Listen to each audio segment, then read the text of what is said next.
Hi, my name is Jason Woods. I'm with Chasing the Apex.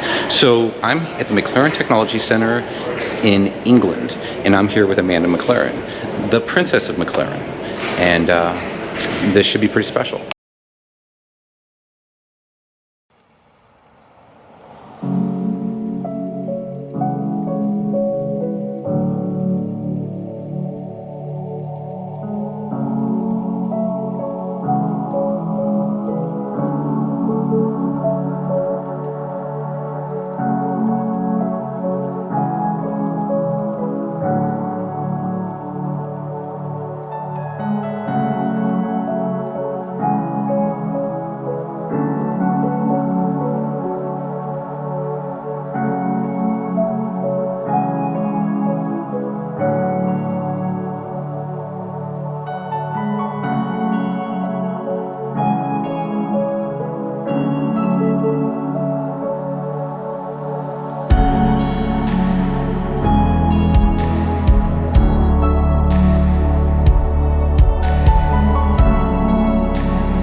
Globally would do that, in that you walk into a retailer and you want to buy a McLaren.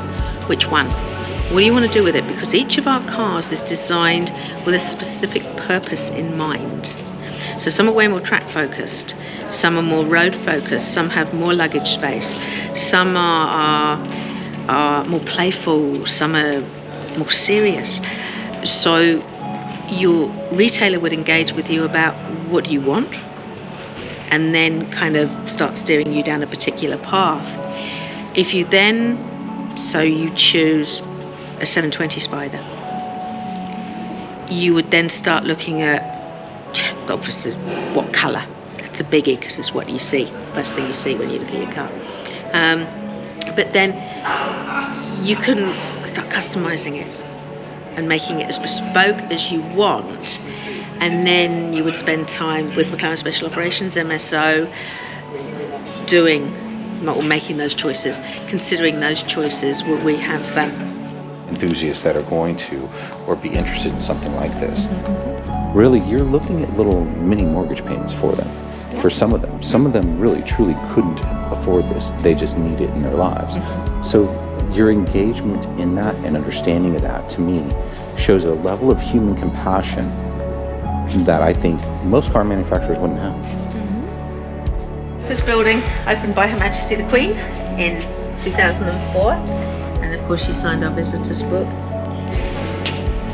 So second one in, MP423, so the car that Lewis Hamilton won his first World Championship in, and a car that at the time the FIA allowed the teams to create as much downforce really as they wanted through use of all the bodywork, and the G-forces were becoming so extreme through the corners that the drivers were actually starting to lose vision. Okay. And the FIA changed the rules, which is why the 2009 car, we lose a huge amount of downforce because we have to have a very sleek car with every curve having a certain radius, so we weren't allowed to do what we'd done in the previous season. In the US, having travelled the world, Ron Dennis and John Bernard, to find a company that would take on the project, Hercules said, yeah, we think we can do it, and it will revolutionise Formula One if we can. And yes, it absolutely did. Not just Formula One, all areas of motorsport and automotive. Is there anything you don't revolutionise here? Education and competitions, and they ran a competition for a young designer to design a supercar of the future, a McLaren supercar of the future, but it had to be very, very environmentally friendly. So basically this car grows on a tree and is powered by photosynthesis, and the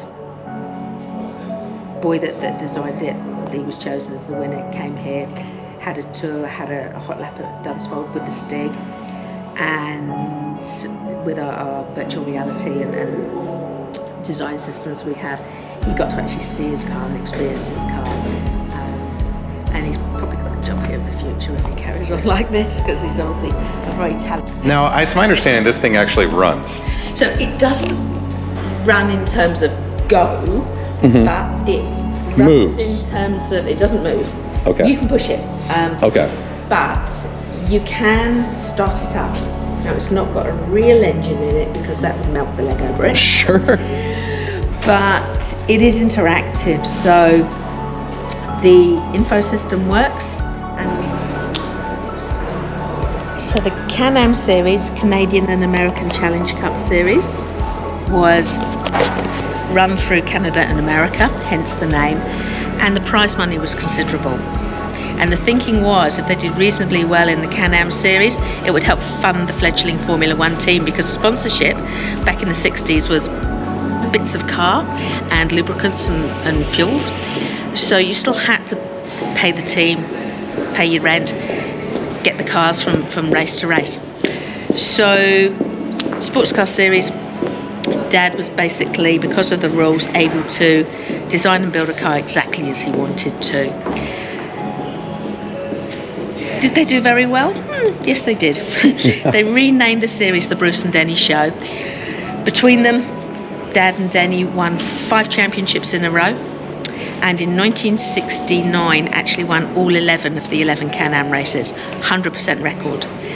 Very rarely done in any sports series or genre, let alone motor racing.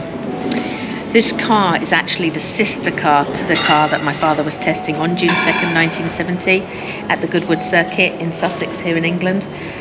And it's believed that a pin holding the rear bodywork came away. One side of the bodywork lifted and caused the car to spin, and it hit the only remaining solid structure in the centre of the Goodwood Circuit, and Father was killed instantly. Having been told what had happened, everyone at the factory was told to go home and take the rest of the day and the following day off as a mark of respect to Bruce. Every single person in the factory went into work the following day, and when asked why, they said taking the day off isn't a mark of respect. Bruce wanted to build cars and win races. And less than 2 weeks later, they rebuilt this, sent it to the USA, and Dan Gurney won the first Can-Am race in 1970 at Motorsports. And he says, as a tribute to my friend Bruce. And of course today, Dad's name is still on the building, still on all the cars. Fabulous tribute to him, and what a wonderful legacy. So he would be very, very proud. Yeah. The Formula One World Championships. And McLaren are the only company to have the Triple Crown, which is those 2 races, and the 24 Hours of Le Mans, which we were at one in 1995. Sorry. So all of our technology is about enhancing your experience as a driver and your engagement with the car, and how much ultimately fun you can have with our cars. So everything for a reason. We don't do things because it looks good or it makes it look pretty. Yes, because of what we do and why we do it, they end up looking pretty, but that's not the primary objective. It is about creating something that works. And that, if you look at nature, if you look at fast creatures, they're pretty, they're smooth, they're flowing, which is how our cars end up. But underneath, it's all about the engagement and the experience and the fun you can have driving a McLaren. So this carbon fibre chassis weighs less than 80 kilos. So you start off with something very, very light. For a Spider in any other company, they make the chassis and then they cut the roof off, and then they have this kind of flimsy thing because there's no structure to it. So you have to graft on extra weight, which slows the car down. We don't have to do that. You've got a couple of extra kilos in our spiders, that's the roof closing mechanism, but you're not losing any top speed. So thanks for watching Chasing the Apex. So my final thoughts, McLaren's a place where people matter.